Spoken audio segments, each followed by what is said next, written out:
நான் மட்டும் வேண்டுதல் இருந்ததுனால என்னுடைய வேண்டுதல் வந்து பார்த்தீங்கன்னா எனக்கு வந்து என்ன ஏஜ்னா 27 ஆகுது. இந்த இந்த கரெக்டாக ஒரு 1 இயர்லேயே வந்து ஒரு 3 ஆப்ரேஷன் வந்து பண்ணியிருக்கேன். நிறைய பிரச்சனை சொல்லிட்டு வந்துட்டே இருந்துச்சு. ஃபர்ஸ்ட் நம்ம மேரேஜ் ஆகிட்டு வரும்போது குலதெய்வ கோவிலே தான் வந்து பார்த்தீங்கன்னா அடிக்கணும் முட்டை அப்படின்னு சொல்லிட்டு சொல்லுவாங்க. நான் வந்து பார்த்தீங்கன்னா சரி தம்பி பார்க்க ஃபர்ஸ்ட் டைம் முடி கொடுக்கும் போது என்னால் அடிக்க முடியல. அதுக்கப்புறம் அடிக்க வேணாம்னு நினச்சி விட்டுட்டேன். அதுக்கப்புறம் திருப்பதிக்கு போனோமா ஃபேமிலியோட. என்னத்துக்கு வந்து திருப்பதியில் அடிச்சோன்னா நம்ம வாழ்க்கையில் வந்து ஒரு விஷயம் நம்ம சாதிக்கவே முடியாது அப்படின்னு நம்ம நினச்சிட்டு இருக்கும் போது நமக்கு வந்து அது வந்து கையில் கிடைக்குது அப்படின்னும் போது அதை நம்ம கையில் கிடைச்ச அந்த விஷயத்தை விட இந்த என்ன சொல்றது முடி தானே, சாதாரண ஒரு முடி தானே, அது பூனா திரும்ப வரப்போகுது அப்படின்னு நினச்சி நான் வந்து அடிச்சிட்டேன். நானே நினச்சிட்டு இருந்தேன் திருப்பதியில் வந்து பார்த்தீங்கன்னா எனக்கு வந்து இந்த வேண்டுதல் நிறைவேறிச்சுன்னா நான் அடிக்கிறேன் அப்படின்னு சொல்லிட்டு நான் நடக்காது அப்படின்னு நினச்சிட்டு நான் அந்த வேண்டுதலை வச்சேன். ஆனால் நான் வச்ச நேரம் ஒரு வருஷத்துலேயே வந்து பார்த்தீங்கன்னா எங்களுக்கு வந்து சொந்த வீடு வந்து அமைஞ்சிச்சு. அதனால் வந்து பார்த்தீங்கன்னா சரி நாங்கள் வந்து அடிச்சிடலாம் அப்படின்னு சொல்லிட்டு அடிச்சிட்டேன். அதுக்கப்புறம் அந்த குலதெய்வ சாமி வந்து என்னை அதை என்ன சொல்கிறது தண்டிச்சிச்சா என்னன்னு சொல்லி தெரியல. அடுத்து வந்து பார்த்தீங்கன்னா உடனே ஒரு அப்பெண்டிக்ஸ் ஆப்ரேஷன் பண்ணேன். அதுக்கப்புறம் காலில் வந்து முள்ளு குத்துச்சு. அது வந்து ஒரு ஆப்ரேஷன் மாதிரியே பண்ணி வந்து எடுக்க வேண்டிய நிலைமை வந்துருச்சு. அந்த மாதிரி மாற்றி ஒரு பிரச்சனையாக வந்துட்டே இருக்கிற போது எனக்கு வந்து அப்புறமா சரி சாமிக்கு வந்து வேண்டிக்கலாம், சாமி நம்ம அந்த சாமிக்கு வந்து ஃபர்ஸ்ட் நான் அங்கே குலதெய்வ கோவிலில் வந்து மொட்டடிக்காததுனால தான் வந்து இந்த இப்படிலாம் நடக்குதோ அப்படின்னு சொல்லிட்டு நான் வந்து அப்புறமா சாமிக்கிட்ட வேண்டியிருந்தேன்.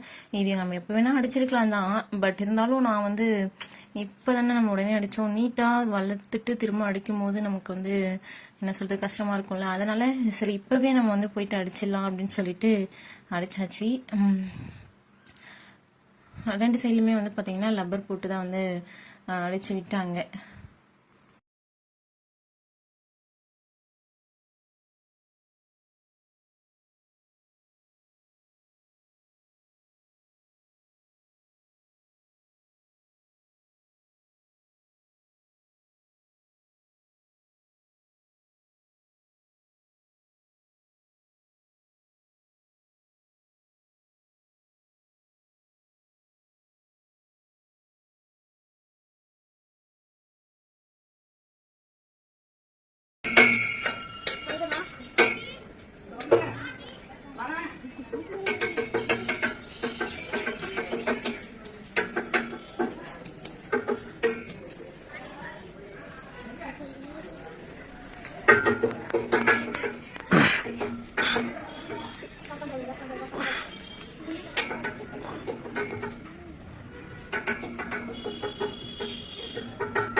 Ya, kali bisa bala. Dia galawak karena makan. அப்படியே வேலை முடிஞ்சு கூட 1 மணிக்கு மேலே ஒரு 3 மட்டை அது வந்துருக்காங்க. ஃபோன் பண்ணுங்க வந்துருங்க நான் கொடுத்துருக்கேன். சரி உட்காந்து உள்ளதான் போயிட்டு வேலை இருக்குது. சரி உட்காந்து நம்பர் வாங்கிங்க. நினைட்டு வா உங்க போகிறேன்.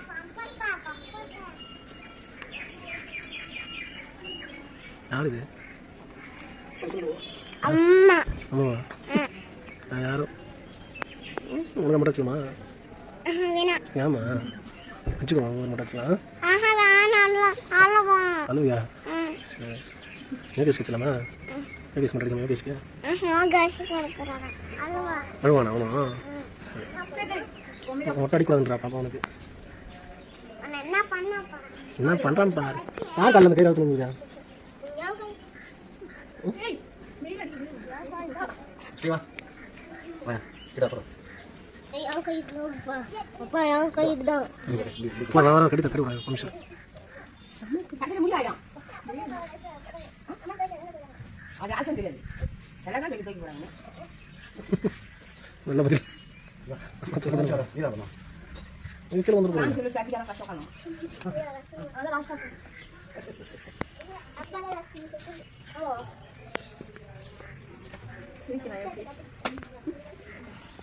யார் தப்பு முடியாது. 6 மாசத்துல வந்துறாங்க சார்.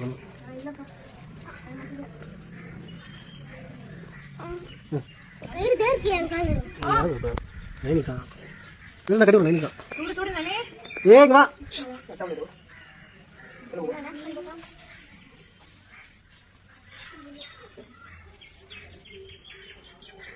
அவ்வளோதான் பார்த்தீங்கன்னா ஃபுல்லாக வந்து அடிச்சிட்டாங்க. அதுக்கப்புறம் போயிட்டு நான் வந்து குளிச்சுட்டு ட்ரெஸ் எல்லாம் மாற்றிக்கிட்டு பொங்கல் வச்சிருந்தால அதில் சாமியெல்லாம் கும்பிட்டு முடிச்சதுக்கப்புறமா வந்து பார்த்தீங்கன்னா வீட்டுக்கு வந்து கிளம்பியாச்சு. இது வந்து எங்கள் கோவில் வாசலில் வந்து பார்த்தீங்கன்னா சாமி கும்பிட்டு பேக்கெல்லாம் தூக்கிட்டு வந்து பொங்கல் வச்சல அது எல்லாத்தையும் வந்து பேக்கில் வந்து வச்சுக்கிட்டு கிளம்பி வீட்டுக்கு வந்தாச்சு. அவ்வளோதான்.